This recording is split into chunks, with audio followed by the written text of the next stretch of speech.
ఇవాళ మంచిగా ఎత్తుంది కదా తాతమ్మ నట కరెక్ట్ ఎత్తుంది ఆమె చూడు ఎంత సూపర్ ఎత్తుందో.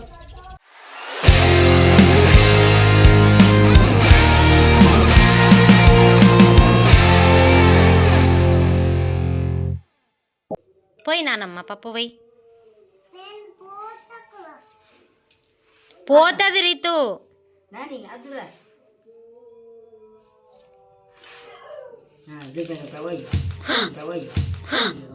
పోయిందా కింద జరుగు. నేను ఇంకా కొంచెమే పోసిన. తాకిందా ఇగో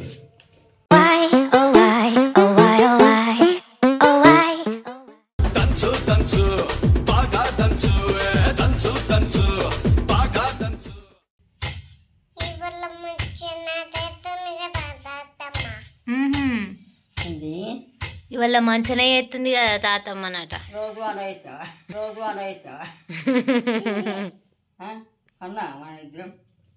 ఇక్కడ మా నానమ్మ మేము హైదరాబాద్ వెళ్తాం అంటున్నామని మా కోసం పప్పులన్నీ పోటు పెడుతుంది. మా నానమ్మ చాలా యాక్టివ్ గా ఉంటది. ఇంత వయసు వచ్చినా కూడా యాక్టివ్ గా పని చేస్తుంది చూడండి. పని అంటే తోటల పని కాదండి, ఇంట్లో అయిన పనులు ఉంటాయి కదా అవి చేస్తుంది. మా అత్తమ్మకి బ్యాక్ పెయిన్ ఉంది, అందుకని ఇంట్లో పనులన్నీ ఆమెనే చేస్తుంది. వంటలు కాకుండా బయట పనులు ఉంటాయి కదా, ఇల్లు ఉడవడం, గిన్నెలు కడగడం, బట్టలు వండడం, అట్లాంటి అన్ని పనులు మా నానమ్మనే చేస్తుంది. ఈ వయసులో కూడా మా అత్తమ్మ కంటే మా నానమ్మనే యాక్టివ్ గా ఉంటది. మా అత్తమ్మకి పెయిన్స్ ఎక్కువ ఉండడం వల్ల పనులన్నీ చేయడం కష్టమైతుంది, అందుకని మా నానమ్మనే చేస్తుంది ఇప్పుడు ఇంట్లో పనులన్నీ. మా అత్తమ్మకి వ్యవసాయం అంటే చాలా ఇష్టం, అందుకే ఎంత పెయిన్ ఉన్నా గానీ పత్తి పెట్టుకుని వ్యవసాయం చేపిస్తుంది. మున్పట్ల వ్యవసాయం చేయడం కుదరట్లేదు కాబట్టి కైకిలు పెట్టైనా చేపించుకుంటానైతే చేపించుకుంటుంది. ఇప్పుడు ఇదంతా ఎందుకు చెప్తున్నా అంటే కొందరు అనుకుంటారు కదా నడుము బాగా నొస్తుంది అంటది, మళ్ళీ పనికి ఎట్లా పోతుంది, ఎవరైనా నొప్పున్నోళ్ళు పనికి పోతారా అని అనుకుంటారు.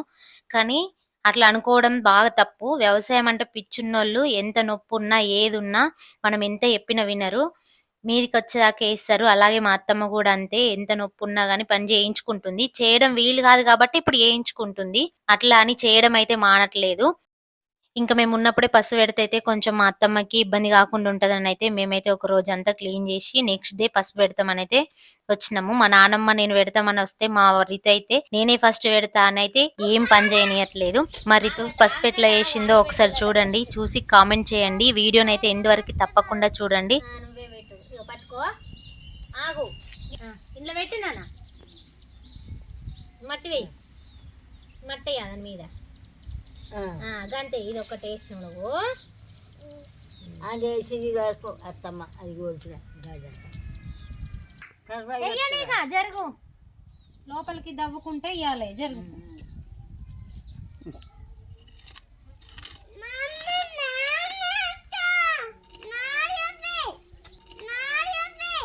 ఇట్లా ఉలుపుకుంటా పోవుడే, ఇక ఇటు ఇంత అటు ఇంత అట్లా తలపురా గంగ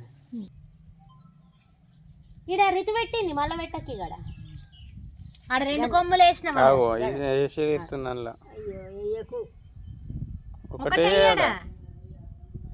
అయ్యో ఊడుపు గంగ పురాగా వేద్దాం. బాగా దగ్గర దగ్గర ఎత్తురు, జానెడుకోవటాన్ని ఉండాలి.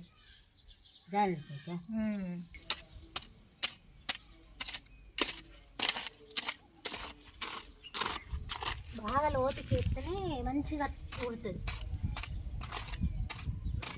రెడీ ఉన్నావు రితు వేయడానికి? ఏయ్ ఒక్కొక్కటి ఒక రితేసినట్టే ఇవ్వవు. గీడ గీడ కాదు, గీడ వేసిందాం ఒకటి వేసి. జరుగు రితు చాలీగా.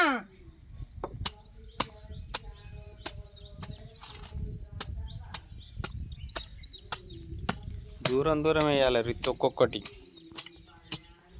వేసుకుంటుండ్రు కదా. నేను గూడుకత్తా ఏయ్ రితు దూరం దూరం మళ్ళా మారెత్తా దూరం. అది నువ్వు ఆమె సైడ్ అయ్యాక గంతే, అది తీసేయి, అది తీసేయి. గింతే గిట్ల ఉండాలి. గిన్నె నువ్వు గిన్నె సెకండ్ లైన్ ఈ లైన్ లై అట్లా దూరం వెయ్యి. చూడరా కరెక్ట్ వేసినావు. ఇక చాలు అయిపోయింది. చాలు తీయరు అది చెయ్యి. ఆగు లైన్ కి ఎన్నత్త చెప్తా. 1 2 3 4 5 6 7 వచ్చింది. నాకు 7 వచ్చినాయి. నాకు 7 వచ్చినాయి. ఈ కట్టెలు కింద వాళ్ళు వచ్చినాయి. కింద వాళ్ళు వచ్చినాయి. తాతమ్మకే హెత్తు వచ్చినాయి. తాతమ్మకే హెత్తు వచ్చినాయి. ఈవెన్ ఫస్ట్ ఏదో వరకుపోవాలి రాంపూర్లో. మీ అమ్మ నేను సెట్ చేసుకుంటా మళ్ళీ. కరెక్ట్ ఎత్తుంది ఆమె. గంట పడతాను చూడు ఎంత సూపర్ ఎత్తుందో. అలాగే మన ఛానల్ ని ఫస్ట్ టైం చూస్తున్నట్లయితే ప్లీజ్ సబ్స్క్రైబ్ చేసుకోండి. మీరు సబ్స్క్రైబ్ చేసుకుంటేనే కదా మాకు ఇంకా వీడియోస్ చేయగలుగుతాము. అందుకని తప్పకుండా ప్లీజ్ సబ్స్క్రైబ్ చేసుకోండి. ఇంకా ఫస్ట్ ఫేస్ట్ అయిపోయిన తర్వాత అయితే తిని మా అమ్మ వాళ్ళ ఇంటికైతే వెళ్ళి అక్కడి నుంచి మా బాబుని తీసుకొని హైదరాబాద్ వచ్చేసాము. ఇంతవరకు ఈ వీడియో నచ్చితే లైక్ చేయండి.